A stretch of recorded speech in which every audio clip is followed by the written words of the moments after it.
It's live. Thank you, Steve.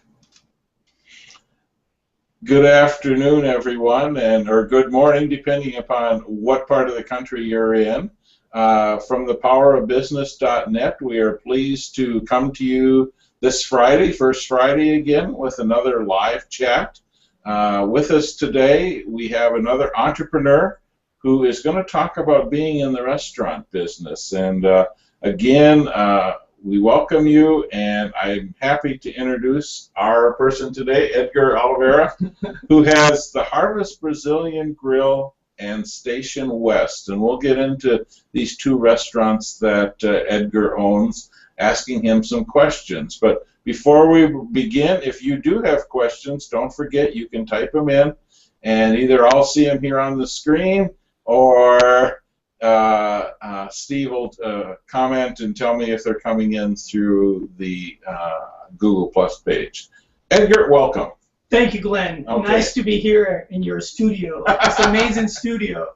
We were chuckling before about the ability things you can do nowadays with tech. So, Edgar, we've talked about, I introduced you as having two restaurants. Tell us how you got started with the first one, which was the Harvest Brazilian Grill. So the first Harvest actually wasn't a Brazilian steakhouse to begin with. It was my mother's restaurant. My mother moved with my father to a town called Linton. For those of you who are not familiar with North Dakota here, it's 60 miles south of Bismarck, a town of 937 people. My father is a physician. He got a job working at the hospital over there. So he moved with my mother, of course, and then my mother, within a couple of years, decided to open a restaurant. She wanted something to do, and she felt there was a need in the community for a restaurant. There's only one at the time over there. And how I got involved with it, I had no aspirations, or it never even crossed my mind that I should work in a restaurant. I was a tech guy. I used to do websites and that kind of stuff, and I used to live in Santa Barbara, California. So my mom got into it, and she needed some help. And so I had been helping her with the website for the restaurant and with the menus and that kind of thing. And so she asked me to actually come visit and stay for a couple weeks. And I never came back. So I got into the restaurant business through the back door, very accidentally, with no intentions of actually having this kind of a life. It was just, to me, it happened. I was just sort of, I really enjoyed, I was bitten by it. Within 2-3 weeks, I was like, this is what I want to do. I found it, so. Well, but you took that restaurant. Yeah. And what you said is your mom just got into a restaurant, and you built sort of a different, the Brazilian steakhouse part of it onto it. Right. So what happened is that I had, this is what I always talk about. This is a funny story. It's the marketing research that I did to start a Brazilian restaurant in Linton. Two of my friends were from North Dakota. They said my dad would really love this restaurant. So that I was sold. So I decided when I moved to North Dakota to bring in a grill and start sort of just playing around with this idea. And we got the ball rolling, and things sort of got some momentum very quickly. Because it's a really weird meal, especially in that part of the world, you know. And so as we started developing the systems, and the sort of the menu expanded, we got more and more press out of it, notoriety, and then it became a thing. When it was time, it became very easy for us to move to the big city because all of our customers were coming from Bismarck and Mandan. But you started successfully down there. What did you use to let the world know you existed and you were having this unique dining experience? Yeah, well, to be honest with you, marketing I don't understand it to this day. I'm terrible at it, and we didn't do anything. That's the truth. So for us, in the beginning, it was 100% word of mouth. Okay. You know, people would come from even the town that had a family in Bismarck, Mandan, and people start talking. There's this really weird restaurant that you come in and you eat until you explode, and they bring meat to the table for you. It's really weird. It's crazy, you know. And so that was really it. And then some presence, of course, with Facebook, and we started doing that, and then a little bit, of course, with the website that we had developed. But we would throw ad in the papers every once in a while, but that was really the extent of it. It was very poorly done. But you used Facebook. Yeah. I heard you mention that.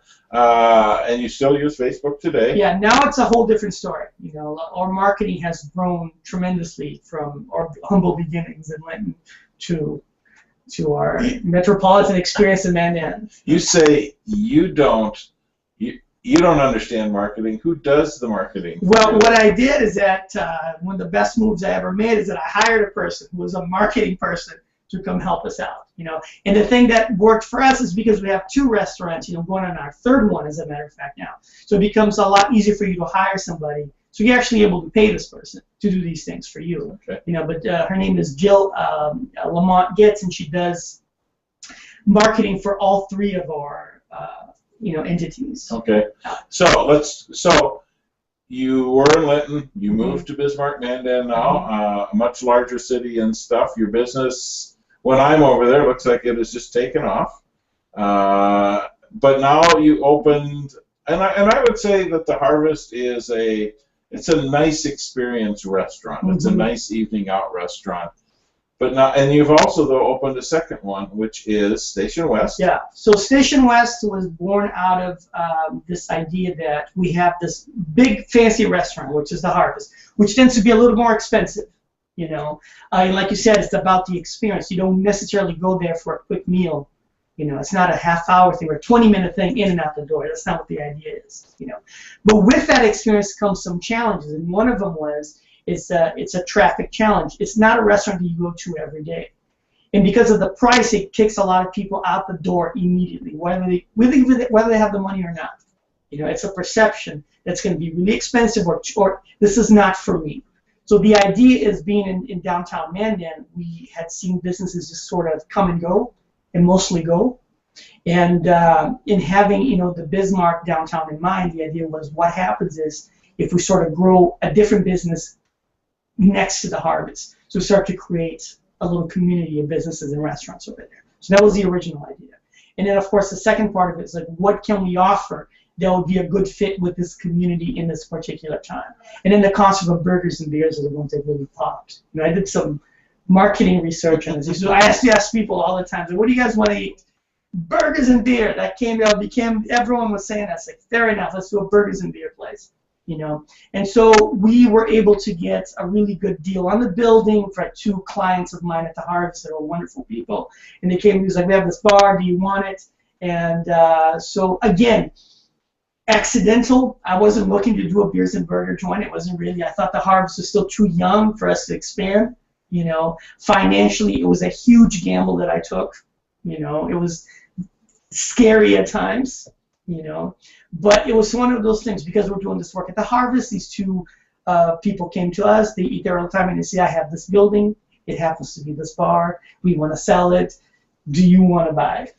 And the offers were so good, and I thought the opportunity was so, is this at the right time? And was something that we could actually handle. And so we took the, so we did. Okay. Yeah. Let's back up to a comment you made though about the sort of the cost element, and people don't want to. How do you combat that, or do you just leave it alone? I mean, if people say, "Wow, could you lower your prices or anything?" How do you respond to that client? Well, it's hard to do that, because what you want to try to do. Our Brazilian steakhouse, as far as the quality is concerned and the meat that we get, is probably better than most. In fact, I'd say it's one of the best as far as where our meat comes from, the quality that we get, of the meat. We're also probably the cheapest Brazilian steakhouse in the country, okay? But it's a question of, it's a relative kind of thing. If we were in New York City, where I had Brazilian barbecue for $75 a person, we'd clean house. There's no doubt about it, But when you're accustomed to lower prices, we've never had a meal for $34. It becomes really expensive, So we can't lower the price anymore. It's just we can't. If we do, we run out of business. Do you know what I mean? So you have to be honest with that price too, But we do offer discounts all the time too, and things like that. I was going to say, you have some Tuesday night, or you have some specials. Absolutely, during the week. Yeah. And we ran into issues too. Women have an issue with the restaurant because they don't want to eat for $34 because they eat less. So there is, not everyone's the same. There's people that go there and they eat $60 worth of meat, and there's people that go there and eat $15. So you have to be really flexible in that. So buffets are complicated because of it, because your cost is so variable. If you're selling widgets, if you're selling just a burger and fries, you know your cost, you know exactly how much that costs, you know exactly what you have to sell it to make ends meet. Well, buffet is a little bit more complicated. you know. But we try to be flexible, and we give, you know, women discounts. Women can eat at our restaurant at $22.50 Tuesday, any day of the week now. We were running a promotion this month. So we try to do things like that. And it definitely brings in new people, or people that are sort of would be afraid to go for 34. Well, and then I have to say, because we come to your restaurant, you also have a regular menu that if you don't want the Brazilian full, you know, that's exactly right. Eat all this meat, there is some other wonderful dishes that people can have anyway. Exactly for that right. person. And in fact, one of the things that we're trying to remedy now is that we're going to actually expand that menu a little bit more to include individual steaks, pastas and things of that nature. So really keep that price point between, you know, my goal is about $10 to $15. Okay. Yeah. Okay. So it really hasn't been an issue, but it is for the person who's looking for experience, I guess. Yeah. I mean, I had not been to one before, and so that was my first take at it. Yeah. What has been your most successful? I mean, you've talked about some specials. You do Facebook. Yeah. What's your most successful marketing method, though? By far, the problem with marketing, right? One of the things that you always have to keep in mind, and it's going to be a discussion for you now, a half-hour discussion, is your ability to measure things in marketing, right? So you throw out an ad, but you have no idea how many people read the ad or came to your restaurant because of it. So if you look at, if that is your measuring stick, whether you can measure something or not, then I think Facebook is probably the best one for us, or has been, because you can put it on Facebook with, you know, you can see how many people looked at it, and then you can see people coming back and saying, I saw your Facebook ad, can I get the discount? And that so becomes a very measurable thing. You know, so I would say that by far, and for the price, which is really, it's the posting on your page, it's probably the most cost-effective one. What are some of the, and as we're getting shorter on time, but challenges that you face? Well, challenge with any business that just started, there are many. I'll just highlight a few of them. Is getting people to know you is really difficult. You know, people sometimes are afraid to try it because they don't really know what you do. And then the other thing, of course, is the operation of the business every day. I mean, we've been able over the past 3 years to keep our labor down, to keep our food costs down, because you just learn how to do a better job.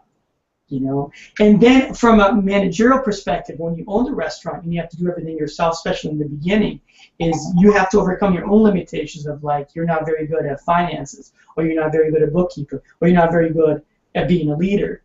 You know, so you have to overcome those things. So there's a huge learning curve when you do it. Okay. Okay. What tips would you give? Someone wants to be a restaurant owner. You have to be a workaholic, first of all. Because you will work. You're running a restaurant, is the hardest thing I've ever done in my life, by far. Nothing has ever. I went to college and graduate school. I had jobs. I did a web design firm. It's peanuts compared to what I do today. And it sort of, in a way, gets harder and harder because the workload sort of increases as you do more things. You know, so you have to have a capacity for work, which and you have to know that you have that. If we're talking, I mean, a 14-hour day is not atypical. You know, the older you get, you start to slow down a little bit, and you become better at delegating. So there, you know, there is some help that comes, but in the beginning, it's insane. You know, and then you have to be able to deal with stress, which is the other huge thing, and not everyone is built for that. And you have to be able to deal with uncertainty. Okay. So I come from more of a psychological perspective, you know, but the ability to handle stress. And if you're a person that you have to have that paycheck every 2 weeks, you do not open a restaurant. Because I've gone stretches of time without getting a cent in my pocket. Yeah. It's just how it works. Well, those are some good tips, and we're sort of getting near the end of our 15-minute chats. We're glad that you could join us today. We want to thank Edgar for being here. Absolutely. The next Friday 15 in July would be typically on July 4th. And we suspect that most of you will be enjoying, and we would encourage you to take the time off and enjoy July. We will not be doing a live chat in July. We will join you again on August 1st. We will have our next live chat. Would ask you to tell your friends, send them to the videos. We think there's some really good information. And if you have questions today, powerofbusiness.net, powerofbusiness.net. You can join us We have a Google Plus page. You can come in, send your question to us, and we will be glad to ask them. So with that, I'm going to again thank Edgar and say have a good rest of your Friday and take care.